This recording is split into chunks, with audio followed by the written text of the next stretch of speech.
What if the rapture has nothing to do with what you believe, but with what you've silently refused to do? Have you ever thought that in the end, it won't be your declared faith that determines whether you go, but your denied obedience? This is the kind of truth many avoid facing. After all, it's easier to hide behind correct beliefs than to confront the sacrifices God is asking for right now. Jesus never said the rapture would be about believing the right things. He spoke of watchfulness, self-denial, and obedience. But most people are too busy trying to feel God's presence while ignoring the practical call of the cross. That's why this message is urgent. Maybe what you've been refusing to do is exactly what's keeping you from heaven. It's not the scandalous sins that trap most. It's the subtle attachments, the small concessions, the postponed surrenders. While many are busy debating doctrines, Jesus is watching to see who truly says yes with their life. And here's the shocker: the rapture won't separate believers from non-believers, but those who surrendered from those who silently refused. You can have faith, pray, even preach, but if you're refusing to obey, even in what seems small, that could be fatal. So now, let me take you on a journey through the quiet refusals that could carry eternal consequences. And in the end, you might realize the difference between going up and being left behind isn't what you believed, but what you never did. Some people have learned to say Lord with ease, but never understood the weight that title carries in real life. God has never been impressed with rehearsed phrases or Instagram verses. What he truly seeks is daily surrender, the kind that happens when no one's watching. And honestly, that's rare, because saying yes with your lips is easy, but with your life, that's another level entirely. Luke 6:46 echoes a question that still burns today. Why do you call me Lord, Lord, and do not do what I say? The issue was never about saying you believe, but about obeying in the details, like forgiving someone who deeply hurt you, or walking away from a habit that looks harmless but is killing your purpose. Many lose their way, not because they said no out loud, but because they avoided the yes with quiet resistance. This invisible yes shows up in the small things: turning off a show to pray, choosing silence in an argument, passing up an opportunity God didn't approve. They're simple gestures, yet full of meaning. When someone lives like that, heaven notices, even if no one else does, because the rapture won't be for those who spoke eloquently, but for those who lived surrendered. What's most surprising is how often people don't even realize they're refusing. They just delay, ignore, rationalize. But heaven reads actions, not excuses, and in that gray area, where almost lives, lies the greatest danger. Because what seems small may carry eternal weight. And that takes us into an even more alarming reality. Inside the church, many are convinced they're on the right path, but don't realize they're silently refusing God Himself. These aren't loud refusals. They're whispered through routine. The first, and maybe most common, is the refusal to forgive. A person prays, sings, reads the word, but holds on to resentment as if it were a personal right. They say, "I forgave," but avoid eye contact, speak coldly, wish no good. That's not forgiveness. That's theater. Another quiet refusal is failing to separate from what contaminates. It could be a relationship that everyone knows doesn't honor God, but they insist on keeping it. Or maybe it's a hidden habit no one knows about, but the Spirit has already asked them to surrender it. And still, they hold tight, afraid to be left with nothing. But the truth is, if you don't let go of what holds you, you'll never rise. The third, and perhaps most silent refusal, is rejecting intimate holiness, that personal response to a call Only the heart has heard. God breathes something into the spirit, a fast, a sacrifice, a change in direction, but the person pretends not to hear. They live in the crowd of faith, but never respond to the whisper of the Spirit. That's serious, because the rapture is intimate. It's not for the masses, it's for the surrendered. And the most alarming part? All of these refusals live inside believers. They don't scream, but they weigh heavy. They don't scandalize, but they paralyze. And often, they go unnoticed until it's too late. That's where another trap comes in, even more dangerous. The self-deception of thinking faith without obedience is enough. A lot of people think that just feeling faith is enough to be ready, as if saying, "I believe," is a magic password that opens heaven's gates. But the Bible never said the rapture is a reward for holding the right opinions.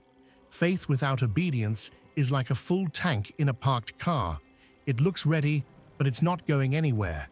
And the worst part? That illusion feels safe. The person gets emotional during worship, but goes home unchanged and calls that spirituality. This kind of faith numbs the spirit. It's like placing a pillow over your soul and saying, "It's fine. God understands." They repeat, "I pray, but I don't change," or "I believe, but I'm still stuck in this." These phrases have become religious slogans, but God never promised to take those who merely believed. He's coming for those who said yes through obedience. Faith is the seed, but without fruit, it's just an empty promise. Obedience, at its core, is a kind of faith that has the courage to move. It's believing something is from God so deeply that you're willing to give up something you love just because He asked. Maybe it's turning off toxic content, ending a destructive relationship, or changing a lifestyle. And that's not legalism, that's practical love. It's the kind of faith that burns so deep, it becomes visible choices. And when someone lives like that, their life preaches louder than any sermon.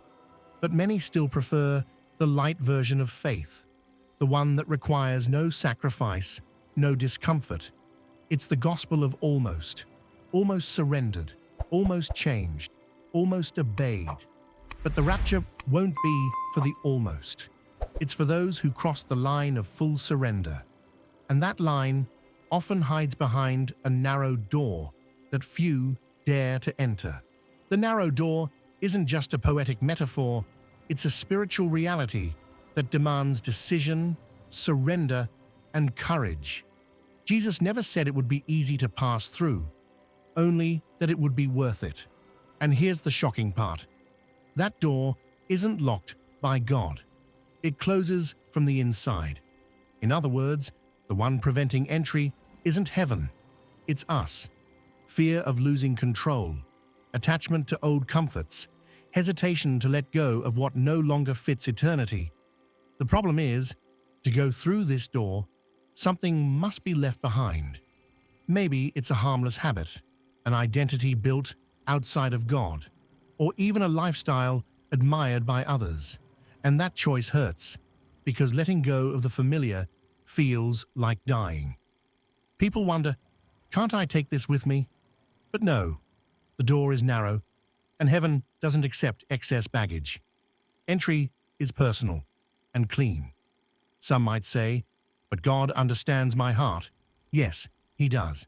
And that's why He insists, because He knows what you refuse to release today might be what traps you tomorrow.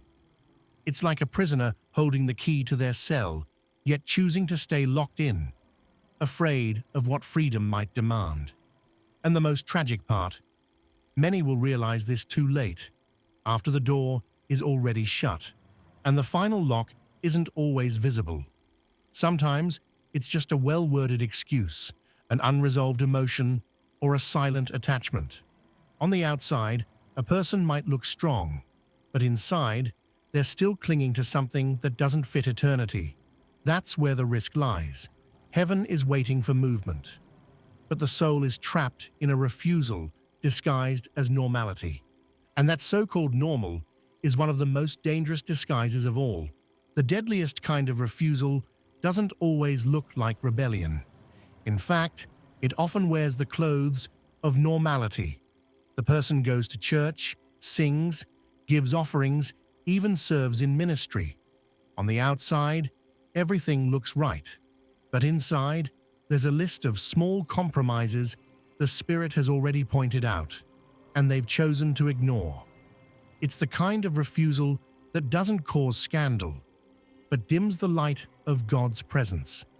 Because what blocks readiness for the rapture isn't just obvious sin, it's the subtle attachments we've learned to tolerate. One clear example is how time is spent on distractions that seem harmless.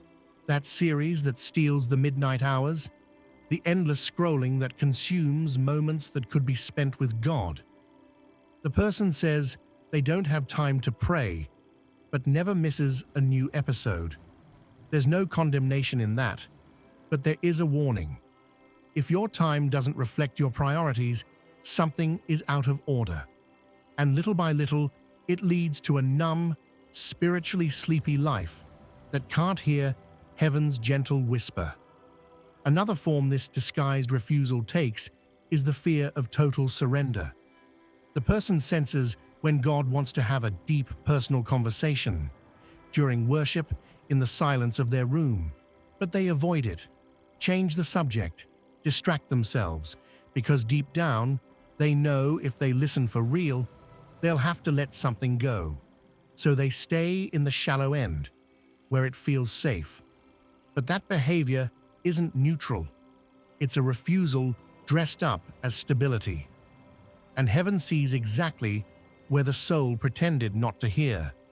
Maybe the most dangerous part is when that normal becomes routine. The Christian life turns into a cycle of duties without intimacy, a religion without passion, a faith without fire.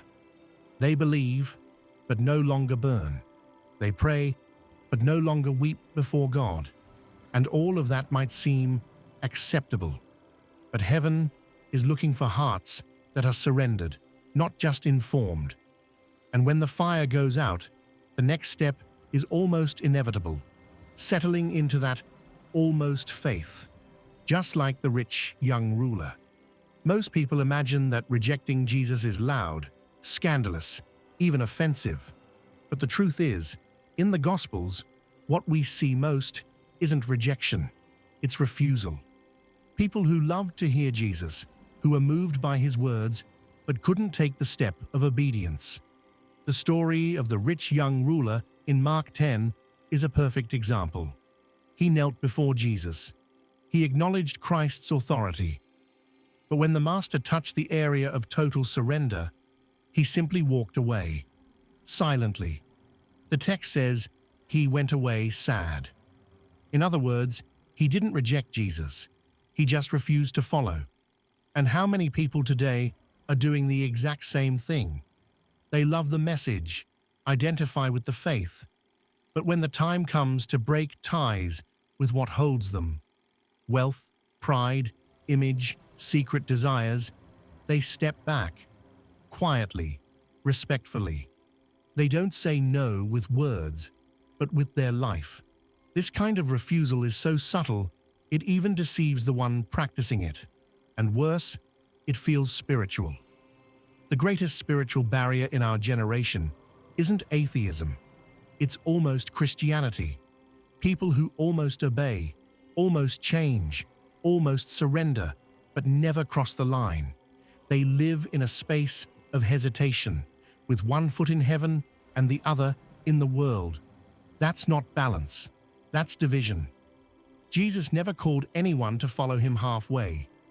He wants it all. He wants your whole heart. And that's what many refuse to give. Not because they hate him, but because they don't want to lose what they built themselves. What makes this kind of refusal so dangerous is that it seems harmless, but to heaven, it carries eternal weight, because it stops the surrender exactly where transformation begins. And when faith stops at almost, it becomes sterile. It doesn't bear fruit, doesn't move heaven, and doesn't prepare you for glory. And this clean, polite, religious-looking refusal might be the very line that separates those who rise from those who are left behind. Now that you've heard all this, stop and think. What has God already asked of you that you've been postponing? What area in your life is screaming louder in silence than your prayers ever could? Maybe you're living with faith, but without surrender. And if the rapture isn't about what you believe, but about what you refuse to do, would you really be ready? The truth is, it won't just be unbelievers who are left behind. Many who consider themselves saved might be left simply because they refused to obey. You might have started well, but if you're resisting where God is calling you to surrender, that could be the line separating you from eternity with Him. And the worst part? That line is often invisible until it's too late. So let me ask you, what's still hiding in your heart that God has been asking you to release? What surrender are you still withholding? What yes have you been avoiding? Drop it in the comments. Open your heart. Talk to God right now. Because if there's still time to listen, there's still time to yield. And this could be the choice that changes everything. If this video spoke to you, subscribe to the channel, turn on notifications, and share it with someone who also needs to hear this truth. Because heaven is looking for surrendered hearts, not just informed minds. And while there's still time, there's still hope.